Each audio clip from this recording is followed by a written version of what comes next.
Senate Democrats have struck a deal with the White House on a spending package to avoid a partial government shutdown. It addresses Democrats' concerns over ICE funding, but lawmakers left Capitol Hill without taking a vote last night, each blaming the other side for this delay. What ICE is doing outside the law is state-sanctioned thuggery, and it must stop. I'm willing to entertain some reforms, but the cancer that we're dealing with is sanctuary city policy. All right, for more on this, let's bring in CBS News congressional correspondent Caitlin Huey-Burns. Caitlin, hey, good morning. What's in this new funding agreement?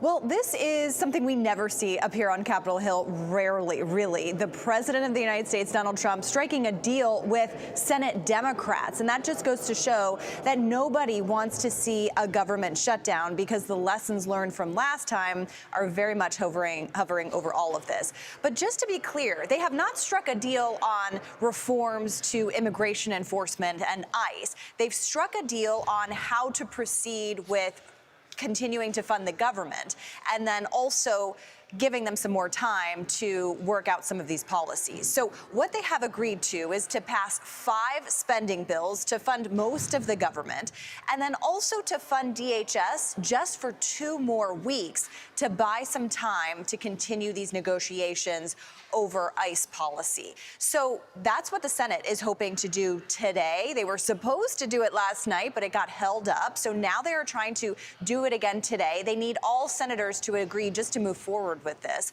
Once they pass this today, though, it still has to go through the House of Representatives. And they've been on recess, guys. They're not coming back until Monday, most likely. So what we are likely to see is a temporary lapse in government funding. Remember, the money runs out tonight at midnight. So over the weekend, we'll probably see a partial shutdown, and then the House will come back Monday and take this up. What is key here, guys, is the president. He has been the one working with Senate Democrats and urging his own party not to move forward with any government shutdown. And he acknowledged kind of the impact that this had on the economy. But it's also important to note, guys, that half of the government is already funded. So even this weekend, if it lapses, half of the government will at least be open.